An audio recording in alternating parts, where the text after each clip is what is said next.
From Hollywood, it's Dream Time.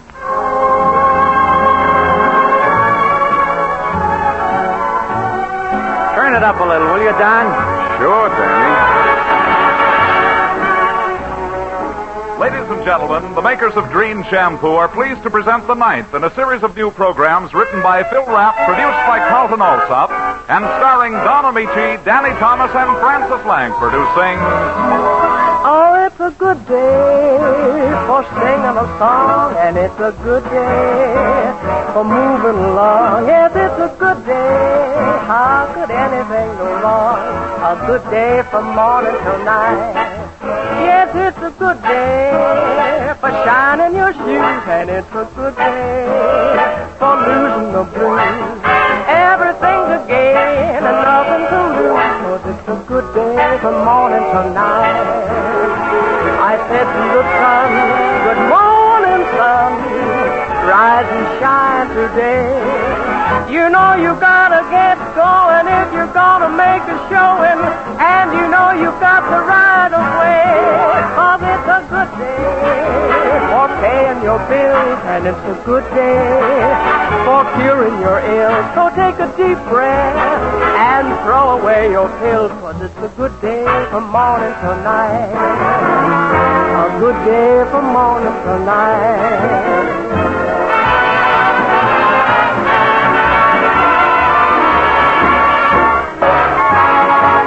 Oh, it's a good day from morning till night.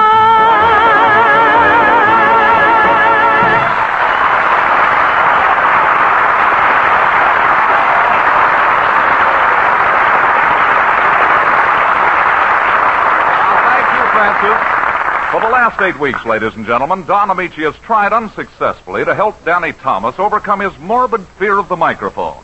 Danny's condition has become steadily worse, and he remains steadfastly concealed in a broom closet. This evening, a rumor sped through the corridors of NBC that he was becoming violent. Turn it down a Naturally, little, Don will you, Ameche, Don? who considers Sure, Danny his Danny. personal star. First time I ever saw a radio in a broom closet. Not a radio, it's a ventilator. A ventilator? Sure, I can hear all the programs. I listen in while you're rehearsing, too. You mean you can hear everything we say? Mm-hmm. Everything? Every single word. I heard you this afternoon, Don. Well, now you understand, Danny, that people sometimes say things that... Yeah, sure, but they don't have to say them so loud and so often. Well, honest, Danny, I didn't mean to say Feels anything. funny, don't it? Kind of like getting your nose caught in a ringer, isn't it? Yeah, and I wish you'd stop twisting the handle. Well, look, I'll let you take your nose out of the bucket if you say you're sorry. I'm sorry. I said it 50 times. You don't sound sincere enough. I don't know. Well, how sincere can a man sound? Listen, I'll show you some real sincerity. Wait till I tune in the ventilator. Not 50%. Listen to that. Not 75%, but 100% luster for your hair when you about shampoo with Dream. Now, that's real sincerity. Tell them, Toby. Yes, never before Dream could any shampoo bring out all the sparkle, all the brilliance, all the luster of your hair. You see, all soap shampoos leave a coating of film on hair that covers up and dulls its natural luster. But Dream is not a soap shampoo. Never leaves dingy film. Instead, Dream shampoo with hair conditioning action leaves hair radiantly bright and clean. Truly 100% lustrous. And what's more, Dream does not dry out your hair. Its fragrant, freshening whipped cream lather leaves it sublimely smooth, easier to set, easier to curl, easier to arrange. And Dream removes unsightly dandruff flakes the first time you use it. So for lovely, lustrous hair that gleams in all its glory, Dream shampoo with hair conditioning action. Use it at home or ask for it at your beauty shop. Buy it at all drug department or 10-cent stores. Remember, never before Dream could any shampoo leave your hair so lustrous, yet so easy to manage. Dream, the shampoo that reveals not 50%, not 75%, but 100% luster for your hair. D-R-E-N-E. That's what I call sincerity. Now, say you're sorry for all the nasty things you said about me and make it sound like Toby. Not 50%, not 75%. I'm 100% sorry. S-O-R-R-Y. Okay. Now you can beat it. Well, I will as soon as you give me back my pants. There they are on the end of the mop. And now, here is your host for the evening. Wait a minute till I put on my pants. Certainly. How do you like that, a two-way ventilator? He's got him on now, Toby. Go ahead. And now, here is your host for the evening, Don Ameche.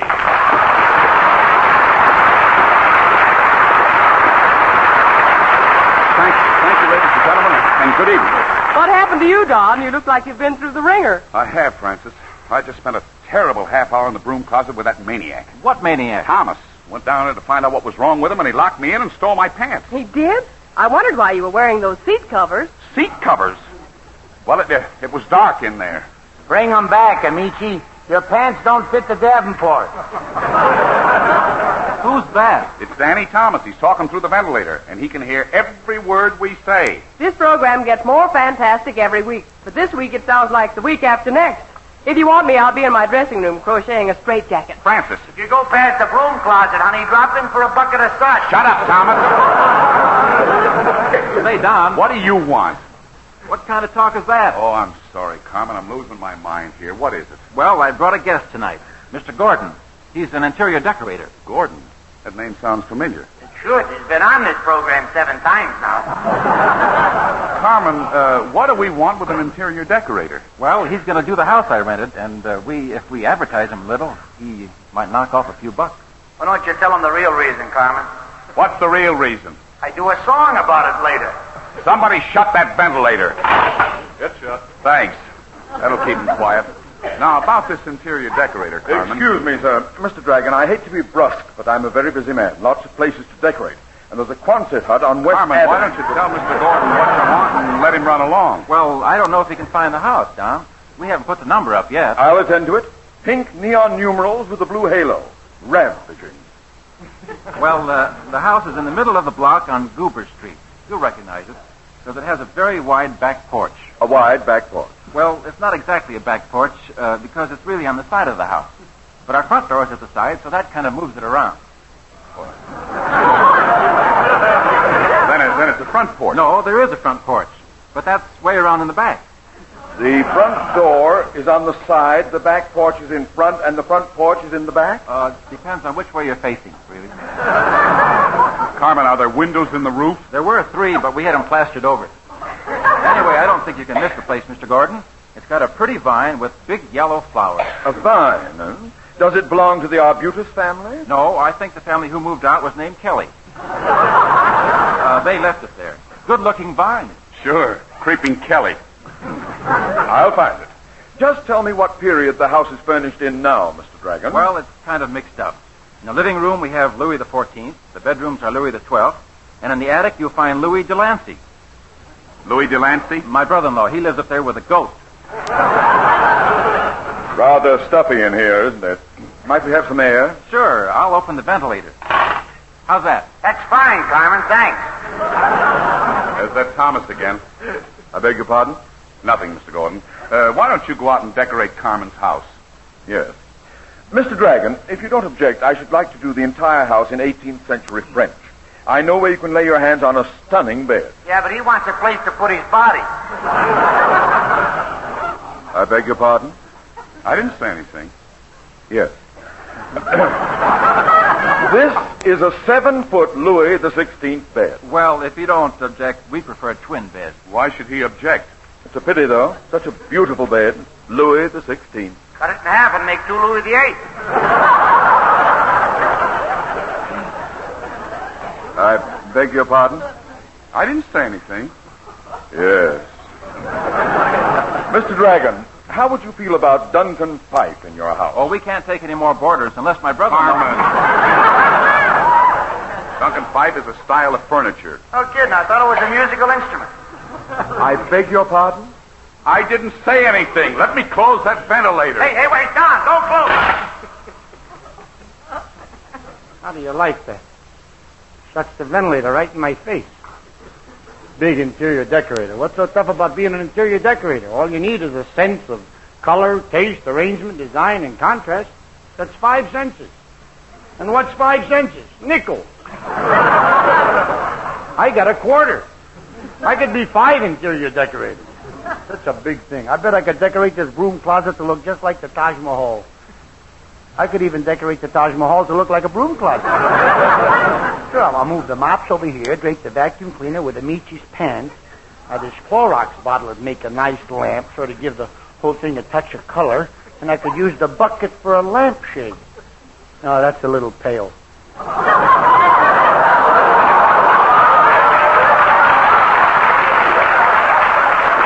You got it, huh? The bucket's a little pale. Oh, I'm murdered tonight. Oh, but I'm really an interior decorator, though. Oh, rugs, drapes, chairs, sofas, beds, they're all under my skin. Makes it tough to get my clothes on, but what's a few lumps to a great man like me? Chippendale Hepplewhite Thomas, the greatest interior decorator in the world. Gee, I can see me now in my famous establishment. And that tremendous sign outside. We fix flats. I'll show the world new designs for living. Why not? It's a free country. I'm a decorator. I mean, citizen. Now, some people make a table from a worn-out cobbler's bench. Some people make an icebox from an old grandfather's watch. Some interior decorators like 18th century French. Oh, but I always decorate my interior with 20th century Scotch. Excuse me, I over-decorated. You see, I keep searching, ever seeking something new. So put your house in my hands, and here's what I'll do for you. I'll paint the walls red and purple, the ceiling blue and green, with rainbows interspersed to break the gloom. I'll do the floors in gray and yellow, but the woodwork plain cerise, so there won't be too much color in the room. Now, with every step you'll luxuriate. You'll sink into the rug. Instead of wool, I'll make it solid sheep. I'll put the mattress in the tub and the pillow in the sink, so you can bathe and wash your hair while you're asleep. And your ceilings will be 4 feet high. If you kneel, you'll have plenty of headroom. Why, if not for my modern, ingenious ideas, you know you'd have to sleep in the bedroom. I'll put the chair on the table on the couch. That'll give you all the space you need. I'll make the stove look like the lamp, and the lamp look like the stove. But you'll have to get into the oven to read Forever Hamburger. Oh, wait a minute. Give me a chance here. Let me tell you about my most exciting contribution to interior decorating. It was the beginning of Brooklyn Renaissance, and is familiarly known as sacrificing animated mobile formaldehyde love seats. You may well ask, what is the sacrificing animated mobile formaldehyde love seat? Look, I'll explain it to you step by step. Now, sacrificing is a divided word, sac being a container, rif is a native of Morocco, and icing is a sweet stuff on the top of cake. Animated is next. Anna is something left over from the king of Siam, and mated is getting married. Mobile is obvious. Mo runs a hamburger joint in Toledo, and Bill is my brother who owns a saloon. Formaldehyde starts with form, which means the shape of a person. Al is a guy in a second-hand business. D is the way they say the in Brooklyn, and hide is to conceal something. So, in short, my invention, the sacrificing animated mobile formaldehyde love seat, is a native of Morocco who goes into Mo's hamburger joint where he meets Anna, who's shaped like a person with sweet stuff on top left over by the king of Siam. So he marries her in Toledo. And as they say in Brooklyn, in honor of the celebration of this connubial blister, they visit my brother Bill's saloon and wind up happily ever after in Al's second-hand joint loaded under a love seat.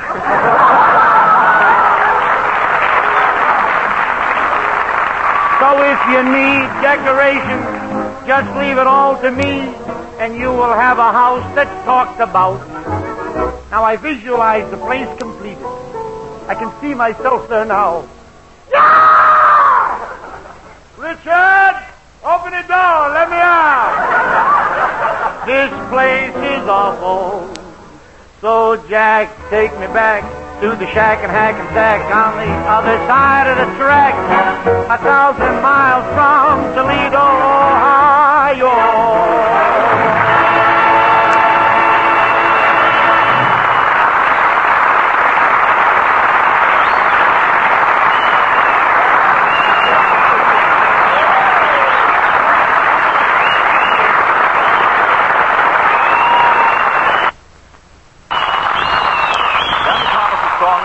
Jerry Seelan with special music by Carmen Dragon. Never before dream. Yes, never before dream could any shampoo reveal 100% of the natural luster of your hair. Never before dream could any shampoo leave your hair so lustrous, yet so easy to manage. When you dream your hair, you bring out all its sparkling, natural highlights. When you dream your hair, you glamorize all its soft, thrilling texture. When you dream your hair, you remove all luster-dulling film and unsightly dandruff flakes. And Dreen's rich whipped cream lather leaves your hair easier to set, easier to curl, easier to arrange. Yes, never before dream could any shampoo reveal 100% of your hair's natural luster. And never before dream could any shampoo leave your hair so lustrous, yet so easy to manage. D-R-E-N-E, Dreen Shampoo.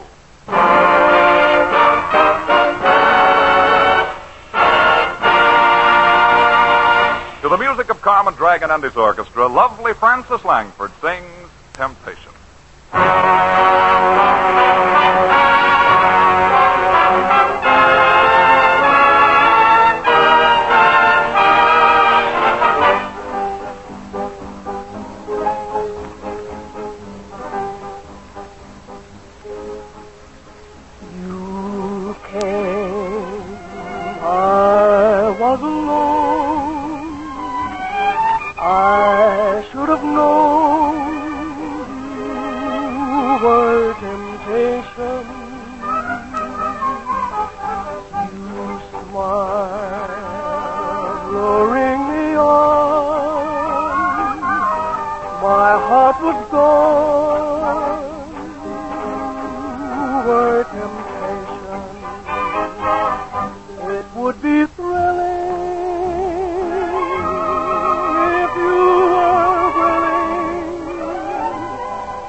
Now, Don Ameche and Frances Langford as John and Blanche Bickerson, with Danny Thomas as Brother Amos in The Honeymoon is Over.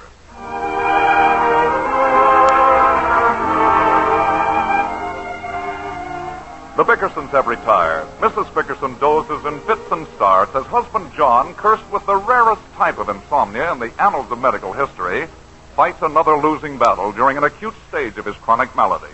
Listen.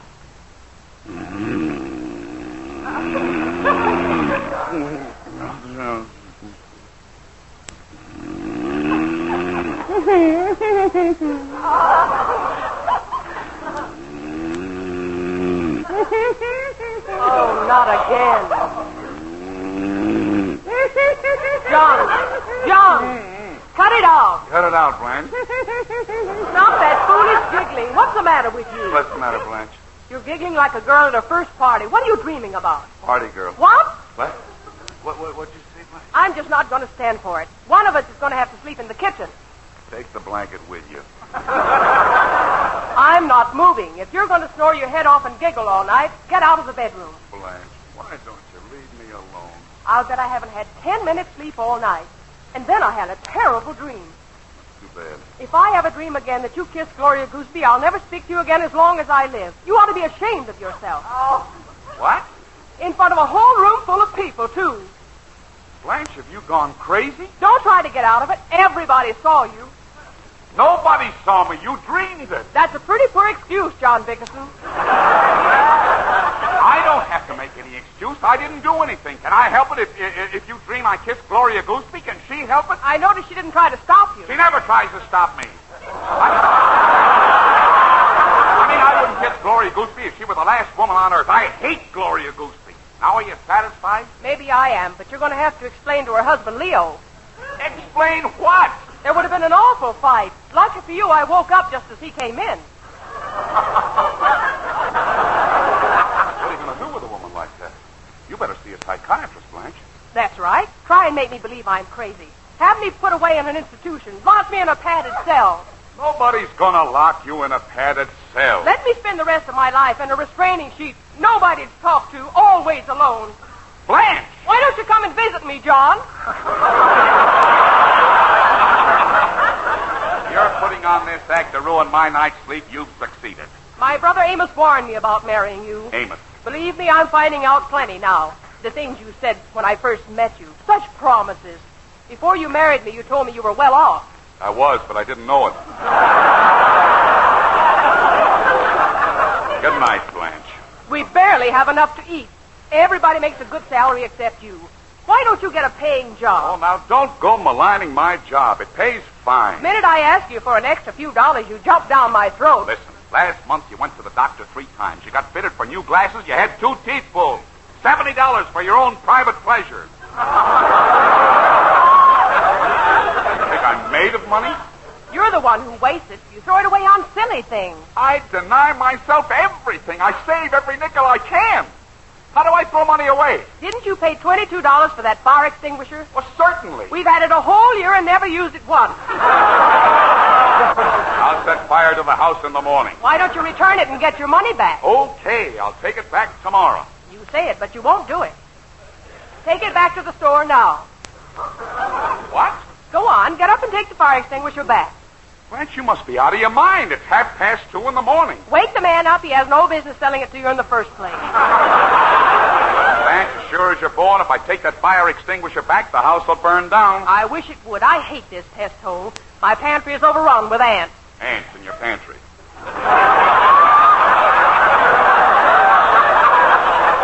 You talk about wasting money. We could have had that lovely bungalow in Westwood if you hadn't insisted on buying an automobile. Oh, a man's got to have an automobile. But that bungalow is only a stone's throw from the bus line. Got no time to throw stones at buses. Blanche, all I want to do is sleep. Sure, sleep your life away. That's the trouble with you. You have no initiative. Look at Mel Shaw. He came to California 6 years ago without a dime in his pocket. He borrowed a basket from a hardware store and peddled little statues from door to door. What do you suppose he's worth today? Nothing, and he still owes for the basket. Blanche, it's almost 3 o'clock. Amos has the right idea. He's in politics now. He's running for assemblyman in the 5th Ward. He couldn't run for dog catcher. I'll bet he'll be elected. You'll see. He's a good politician. What do you know about politics? You've never even voted in your life. I did yesterday. 8 times. 8 times. Amos showed me how. It's so simple. All you have to do is use a different name each time. We copied them off tombstones.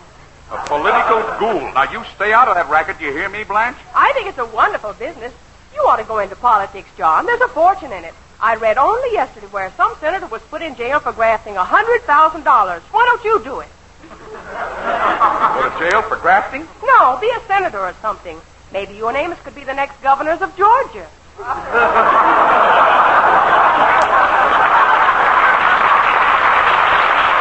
I know what they mean by strange bedfellows. Why don't you let me sleep, Blanche? You know we're going to have to be up late tomorrow night. What for? What for? Have you forgotten it's my boss's silver wedding anniversary? Heavens, is tomorrow Monday? Yes, tomorrow's Monday. I'll have to have your blue suit pressed. It's a formal dinner. I'm wearing my new tuxedo. It won't be here until Tuesday. It's here now. No, it isn't. It is, too. I looked in the closet yesterday. Did you look today? I don't have to. Tuxedos can't walk away. I'll let Amos borrow it. That's fine. You what? I lent your tuxedo to Amos. He's making a campaign speech tomorrow night at the garbage men's ball. Blanche, you didn't dare give that no-good tramp my new tuxedo. Don't you call my brother a tramp. Now, look, You've got Blanche. a lot of nerve, John Bickerson, to take such an attitude towards a man who's putting himself out in order to make life easier for his constituents. Blanche. It's a formal affair, and you can't expect him to attend in a business suit. But it's all right for me to go to a formal fair in my overalls, huh? Now, don't get hysterical. Oh, why do you do this to me? I saved for 6 months to get that tuxedo. I gave up my lunches. My money. My $100 bill. What's the matter with you? Oh, this is the end. I had a $100 bill in the breast pocket. Where'd you get it? Everybody at the office chipped in to buy the boss a present. I was holding the money. Blanche, if Amos finds it, I'll never get it back. Maybe he won't find it. Go to sleep. Go to sleep. I'll be branded a thief. He'll never believe me.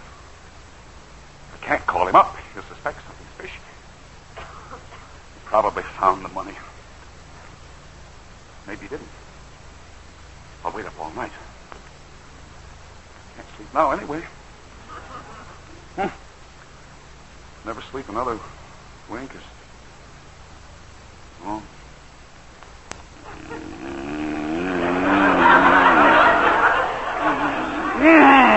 Hello. The phone's dead. It's leaking. Put down that bottle of bourbon, silly. Oh.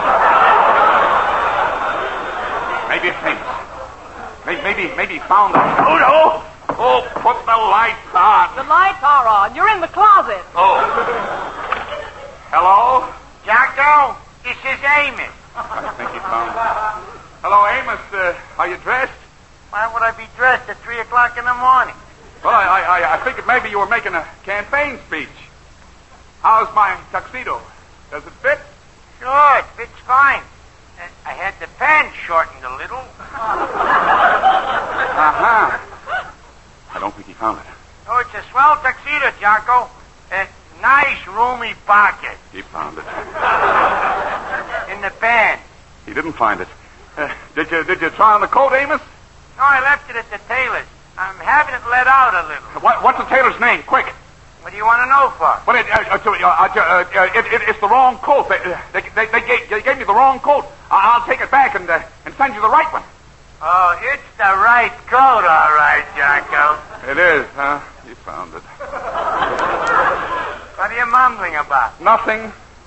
How's the pockets in the coat? Are they roomy? They hold enough, I guess. Oh, the reason I call is to tell you I won't be needing a tuxedo after all. Oh, you won't, huh? No, I'm giving up politics. I found an easier way to pick up some dough. That settles it. He's got my $100.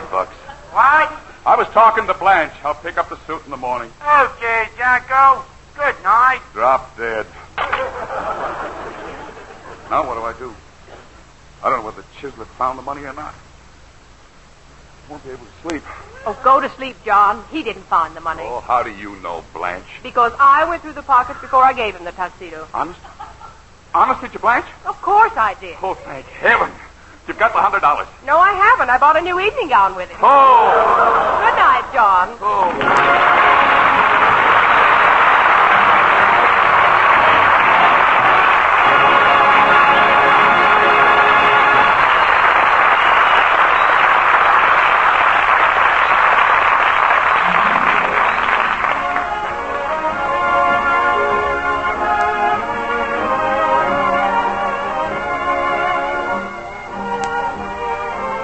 This is Toby Reed reminding you, for lovely, lustrous hair, use Dream.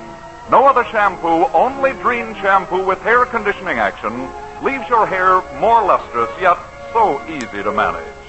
Listen next Sunday for another pleasant half hour with Don Ameche, Danny Thomas, Frances Langford, Carmen Dragon and his orchestra. And now here is Don Ameche wishing you good days, good nights, and good luck until we meet again.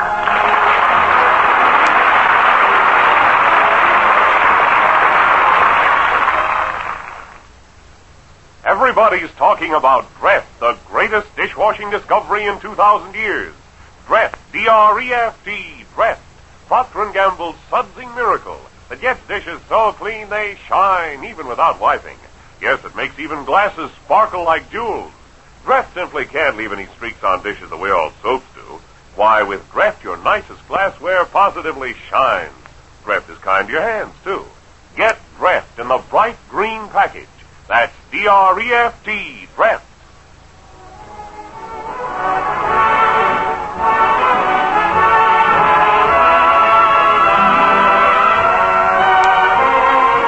Danny Thomas appeared by arrangement with Metro-Goldwyn-Mayer, producers of the new murder mystery, Lady in the Lake. Ladies, it's more important than ever that you save kitchen fats every day, every mealtime. To help get more soap, fabrics, and other items you want and need, save those fats. The need is urgent, the reason's sound, and dealers now pay more per pound.